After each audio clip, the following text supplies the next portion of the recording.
So I had the chance to meet with some of the kids in the program today. Where are you? Scream out. There you go. I love those kids. And so what I thought I would do, because they gave me a little bit of time to say whatever I want, is offer you a little bit of some observations for your future. I have 5 little rules that you can follow as you find your spark and bring your spark to life. The first is to go after the things that you want. Because the rule is you can go after whatever you want. You just cannot deny anyone else to go after whatever they want. Now, I had to sacrifice choice. I didn't get to choose which bagel I got. I got whatever I pulled out, but I didn't have to wait in line. So the point is you don't have to wait in line. You don't have to do it the way everybody else has done it. You can do it your way. You can break the rules. You just can't get in the way of somebody else getting what they want. That's rule number 1. Rule number 2. I like this one. In the 18th century, there was something that spread across Europe and eventually made its way to America called puerperal fever, also known as the Black Death of childbed. Basically what was happening is women were giving birth and they would die within 48 hours after giving birth. This Black Death of childbirth was the ravage of Europe, and it got worse and worse and worse over the course of over a century. In some hospitals, it was as high as 70% of women who gave birth who would die as a result of giving birth. But this was the Renaissance. This was the time of empirical data and science, and we had thrown away things like tradition and mysticism. These were men of science. These were doctors. And these doctors and men of science wanted to study and try and find the reason for this Black Death of childbed, and so they got to work studying, and they would study the corpses of the women who had died. And in the morning they would conduct autopsies, and then in the afternoon they would go and deliver babies and finish their rounds. And it wasn't until somewhere in the mid-1800s that Dr. Oliver Wendell Holmes, father of Supreme Court Justice Oliver Wendell Holmes, realized that all of these doctors who were conducting autopsies in the morning weren't washing their hands before they delivered babies in the afternoon. And he pointed it out and said, "Guys, you're the problem." And they ignored him and called him crazy for 30 years. Until finally somebody realized that if they simply washed their hands, it would go away. And that's exactly what happened. When they started sterilizing their instruments and washing their hands, the Black Death of childbed disappeared.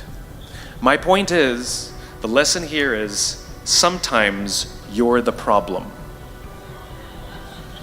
We've seen this happen all too recently with our new men of science and empirical studiers and these men of finance who are smarter than the rest of us until the thing collapsed.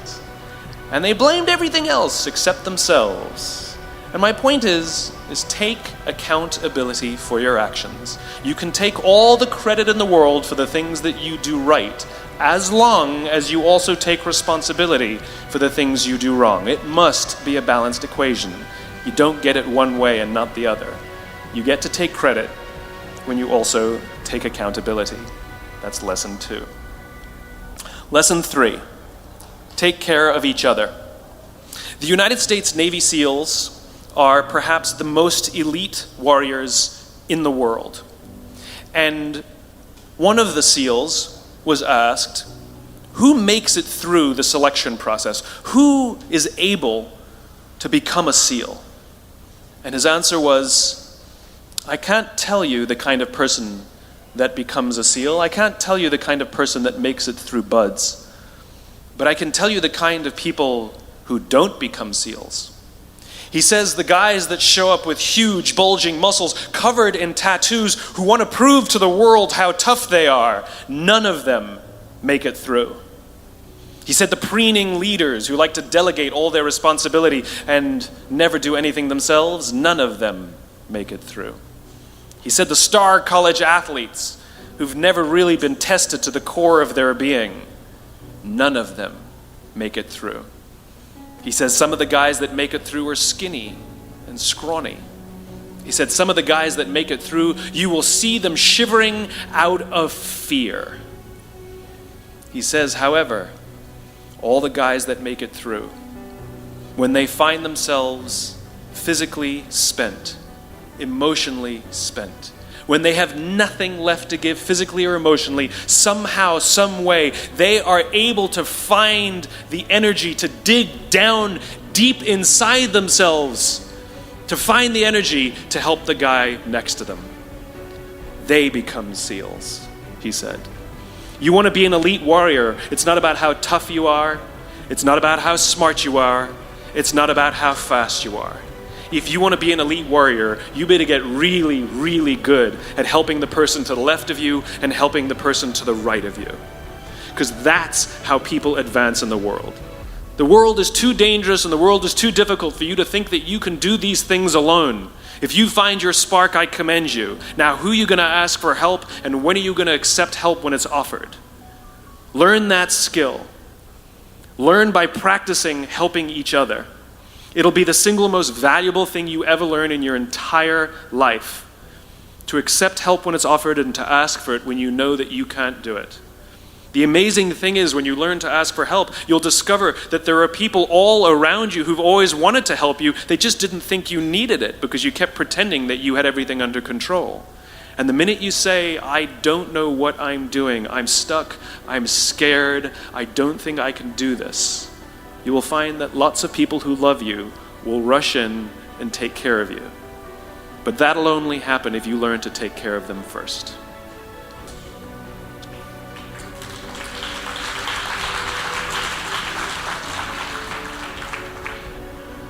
Lesson 4. Nelson Mandela is a particularly special case study in the leadership world because he is universally regarded as a great leader. You can take other personalities, and depending on the nation you go to, we have different opinions about other personalities. But Nelson Mandela, across the world, is universally regarded as a great leader. He was actually the son of a tribal chief. And he was asked one day, how did you learn to be a great leader? And he responded that he would go with his father to tribal meetings.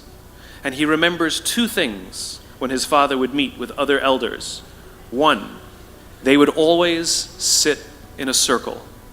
And two, his father was always the last to speak. You will be told your whole life that you need to learn to listen. I would say that you need to learn to be the last to speak. I see it in boardrooms every day of the week. Even people who consider themselves good leaders, who may actually be decent leaders, will walk into a room and say, here's the problem, here's what I think, but I'm interested in your opinion, let's go around the room. It's too late. The skill to hold your opinions to yourself until everyone has spoken does two things. One, it gives everybody else the feeling that they have been heard. It gives everyone else the ability to feel that they have contributed. And two, you get the benefit of hearing what everybody else has to think before you render your opinion. The skill is really to keep your opinions to yourself. If you agree with somebody, don't nod yes. If you disagree with somebody, don't nod no. Simply sit there, take it all in, and the only thing you're allowed to do is ask questions so that you can understand what they mean and why they have the opinion that they have. You must understand from where they are speaking, why they have the opinion they have, not just what they are saying. And at the end, you will get your turn. It sounds easy, it's not. Practice being the last to speak. That's what Nelson Mandela did. All. True story. There was a former Undersecretary of Defense who was invited to give a speech at a large conference, about 1,000 people. And he was standing on the stage with his cup of coffee and a styrofoam cup, giving his prepared remarks with his PowerPoint behind him.